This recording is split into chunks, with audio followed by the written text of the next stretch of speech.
Assalamualaikum warahmatullahi wabarakatuh. Alhamdulillahirabbil alamin. Wassalatu wassalamu ala anbiya'i wal mursalin wa ala alihi wa sahbihi ajmain, amma ba'du. Allahumma sholli ala Muhammad wa ala ali sayyidina Muhammad. Bapak Ibu hadirin jemaah salat subuh rahimakumullah. Pada hari ini tanggal 3 Mei 2026 sesuai jadwal saya ditugaskan untuk mengisi acara kultum subuh pada pagi hari ini. Mudah-mudahan apa yang saya sampaikan nanti akan bermanfaat bagi kita semua. Bapak Ibu hadirin sekalian yang dimuliakan Allah, adapun judul pada pagi hari ini adalah keutamaan membaca dan mempelajari Al-Quran. Keutamaan membaca dan mempelajari Al-Quran. Bapak Ibu sekalian yang dimuliakan Allah, Al-Quran diturunkan untuk dibaca oleh setiap muslim, direnungkan dan dipahami makna perintah dan larangannya, kemudian diamalkan. Untuk dapat kita ketahui bersama bahwa Al-Quran ini mulai dikodifikasikan, kalau kata Pak Joko ini kodifikasikan, dicatat dan dibukukan, yaitu pada era Khalifah Utsman bin Affan, yang sebelumnya dia terlepas. Adapun Al-Quran ini terdiri dari 114 surat. Dari 114 surat itu yang diturunkan di Makkah adalah 86 surat dan di Madinah 28 surat. Kalau kita dulu belajar bahwa ciri-cirinya surat yang turun di Makkah itu pendek-pendek ayatnya, ya Pak ya. Saya minta jangan kontrol sendiri-sendiri. Ya. Kalau Pak Budi itu kasih kuliah di kelasnya, dia tidak ingin pesertanya ngobrol sendiri-sendiri. Baik, terima kasih. Sedangkan surat yang turun di Madinah itu suratnya panjang-panjang. Ini secara umum saja. Dan dari 115 surat itu terdiri daripada 6.236 ayat. Yang diturunkan di Mekah adalah 4.280 ayat, di Madinah 1.451 ayat. Yang terdiri dari 1.027 huruf. Wah, banyak sekali. 1.027.000 huruf. Yang terdiri dari 30 juz yang turun di Makkah, 19 juz yang turun di Madinah, 11 juz. Bapak dan Ibu sekalian yang dihormati Allah, saya yakin kita di tempat ini sudah belajar dari kecil kita membaca Al-Quran. Kalau zaman dulu, metode yang dulu, saya itu dulu belajar ngajinya pasti alif di atas A, alif di bawah I, alif dapat U. Ada yang bacanya alif jabar A, alif JRI, alif gomaku, dan seterusnya. Metodenya demikian zaman dulu. Kalau sekarang sudah ada metode Iqra. Pak Haji Kamal itu mengajarnya metode Iqra ya, Pak Haji Kamal. Ya, metode Iqra. Dan ada metode-metode yang lain. Saya lihat di dalam mempelajari cara membaca Al-Quran ini. Bagi mereka yang membaca Al-Quran, Allah itu memberikan pahala sekurang-kurangnya 10 kebaikan dalam satu huruf. Karena hak Allah ini bisa 10 sampai 700 kelipatan. Nah, Bapak dan Ibu sekalian, sehingga bagi mereka yang membaca Al-Quran ini akan menjadi hujah baginya di hadapan Allah Subhanahu wa Ta'ala, yang mana nanti Al-Quran ini pada hari kiamat akan memberikan syafaat bagi mereka yang membawanya. Ini akan menolong kita. Kita harus yakin seyakin-yakinnya bahwa pada masa nanti yang menolong kita itu antara lain Al-Quran di samping Nabi Muhammad SAW. Selain daripada itu, selain kita belajar membaca, tentunya kita mempelajari huruf hijaiyah yang kurang lebih ada 30 huruf, ada yang 28 huruf, karena ada yang menulis lam alif itu tidak dimasukkan. Kalau saya dulu masih 30, alif, ba, ta, sa, jim, ha, kha, dal, zal, ra, zai, sin, sib, sod, dot, to, ain, sib, qaf, kaf, lam, mim, nun, hamzah, lam alif, hamzah ya. Itu lebih kurang ada 30 huruf. Nah, selanjutnya di samping kita belajar membaca, di dalam surat Al-Muzammil ayat keempat itu yang berbunyi antara lain warattilil Qur'an tartila. Kita diminta untuk membaca ayat Quran itu secara perlahan-lahan. Secara perlahan-lahan di sini bagaimana? Kita memulainya itu atau mengakhirinya sesuai dengan tanda-tanda baca yang ada di Al-Quran. Tajwidnya, makhrajnya, hurufnya.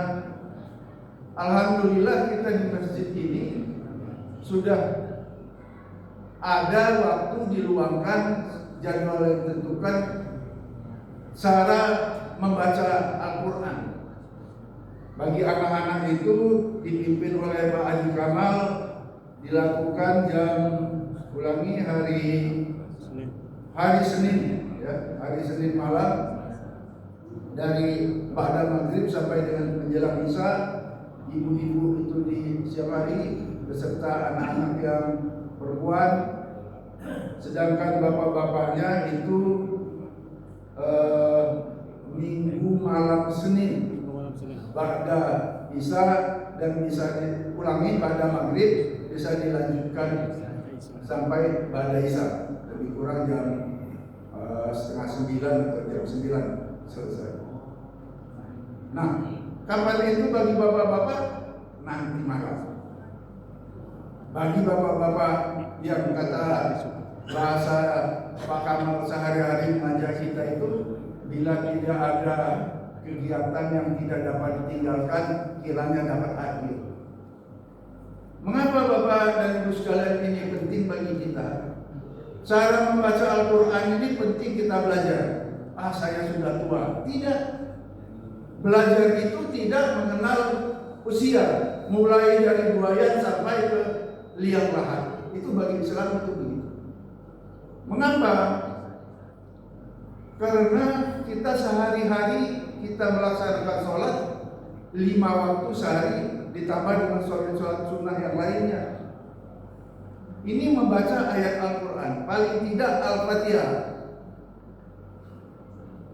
Kalau kata Pak Arifi, kalau kita membaca Al-Fatihahnya itu tidak tepat dan benar, sholat kita tidak sah.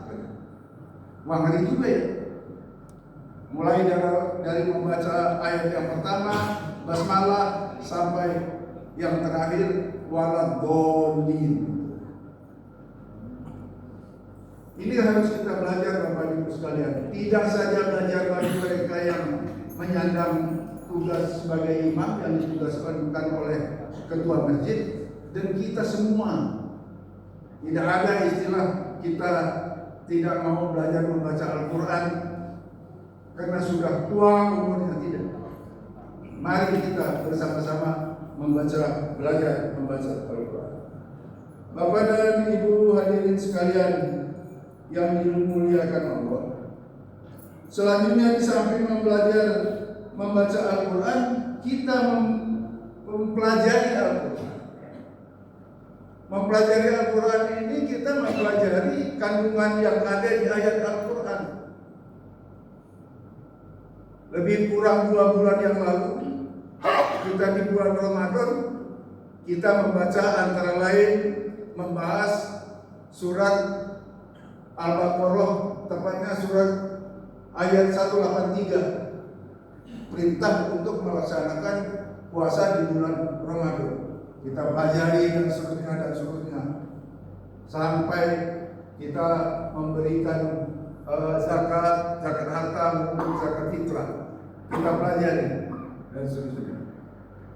Pada menjelang beberapa hari lagi, setiap tertentu asar dan lain sebagainya atau maghrib, kita membaca surat Al-Kautsar, surat yang membicarakan tentang kurban, karena kita sebentar lagi akan melaksanakan kurban. Hari raya Idul Adha, mungkin menyembelihnya itu tanggal 11 Zulhijjah, karena 10-nya itu adalah pelaksanaan haji. Nah, di samping itu, Bapak dan Ibu sekalian, Allah akan memuliakan suatu kaum yang dengan kitab Al-Quran dan menghinakan yang lainnya dengannya pula. Dengan kita mempelajari, mengamalkan, Allah itu akan memuliakan suatu kaum. Kita akan dimuliakan Allah. Di akhirat kelak kita itu akan dikelompokkan, didulukan bersama para malaikat. Di mana tentunya? Di surga. Bagi mereka yang tidak mau dan tidak bisa, yang pertama mau, yang kedua bisa, itu akan ditempatkan di neraka jahanam, saudara sekalian. Apalagi yang ngomongnya miring-miring tentang membaca Al-Quran.